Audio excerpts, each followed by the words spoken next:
Say before this, I just saw a video someone put together of two interviews of you, and they're yeah. like talking to each other. Oh, It's yeah. like Dr. Jordan Peterson versus Peter Jordanson. Oh, yes, Have you seen yes, that? Yes, I know about that. Absolutely hilarious. I laughed my head off. It was so well, funny. There's no shortage of comical material being generated about me online. Yeah, the left definitely is saying everything is. Well, it's a good thing to see that comedy as far as I'm concerned, because when things get so serious that people can't make jokes about them, then you know that they've gone astray badly. And I've watched the sort of memes that have been satirizing me and so forth right from the beginning of this, and mostly they've stayed good-natured and humorous, and my sense is that that's kind of it's a large-scale indication that I'm more or less on the proper line. And if you respond to that with a certain amount of humor, then the humor stays funny and never degenerates into something that's particularly vicious. It's a good thing to watch. Well, in a lot of ways, though, with the left, I mean, comedy is dead. The politically correct agenda, they hate comedy and they hate jokes. Yeah, well, that's part of the reason. That's a dangerous thing, right? When comedians are under fire, when they're afraid to come to campuses and so forth, that's not a good thing. That's a canary in the coal mine scenario. So you did two videos for PragerU. Yeah. Fantastic videos.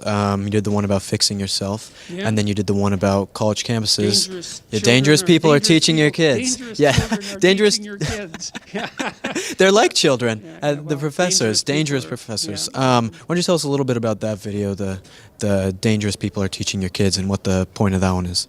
Well, look, when people come to university, they're at a formative time in their life, and it isn't all that useful to teach people to break everything down into pieces before they've built anything up at all, and to bring students to a university and to subject them to a decimation of what little structure they might already have. To me, it doesn't do them any favors psychologically.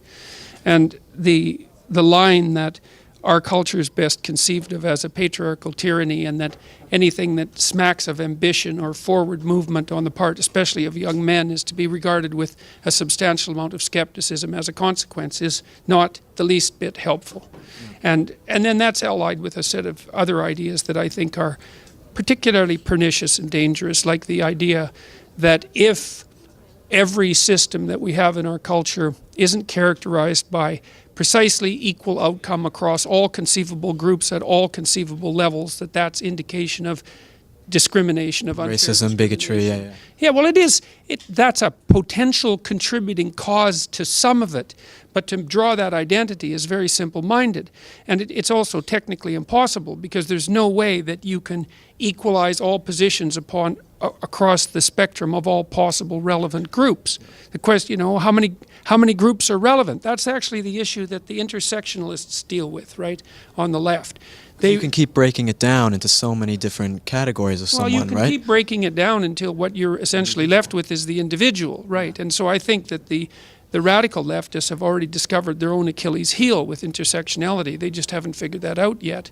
So it's not helpful for people, and the equality of outcome doctrine is particularly pernicious, especially because there's all this evidence that's been accrued and been replicated multiple times recently, showing that in countries like in the Scandinavian countries, where they've gone a long ways to instantiating equality of outcome or equality of opportunity doctrines, right, to try to make a level playing field. And now you can argue whether or not they've been successful, but one of the consequences of that is that the differences between men and women in personality and temperament and interest are actually getting larger.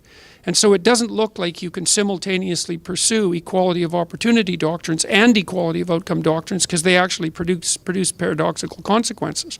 And this is a serious issue, and it's something that people are going to have to deal with ideologically and practically very soon. So let me ask you another serious issue. Final question.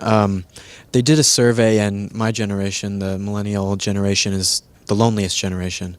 I don't know if you heard about that, but all of us are, I guess, are pretty lonely. How do we fix that epidemic? Well, I'd say it's time to find some friends, likely.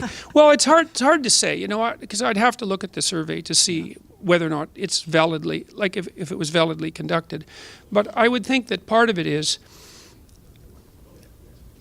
likely the intermediation of phone technology and so forth in the social environment, and because these are massively complicated technologies, and I've kind of watched my young nieces in particular struggle with using phone technology, and the the complicated social milieu that they find themselves in. So they're doing a lot of interacting with people, but they're not. It isn't obvious to me that what they're doing is a lot of the sorts of things that would be associated with intimate and close friendships. Yeah. I read another survey recently that said that for a lot of young people, their preferred method of communication with their friends is actually mediated by text. It's not face-to-face. And it's so attenuated, you know, and the bandwidth is so narrow. And you're not really sharing an activity when you're texting. Yeah. You're communicating verbally, but friendship is much more about, I would say, mutual engagement in something approximating a shared project. And so if I had to guess, if the data is the case and millennials and Generation Z are more isolated, I would suspect that that's part of the reason. And then there's fragmentation of the intimate relationship structure too, which I think is also a problem.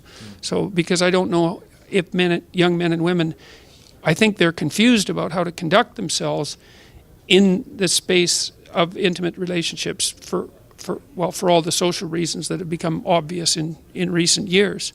So if I had to guess, that would be what I would guess. Yeah.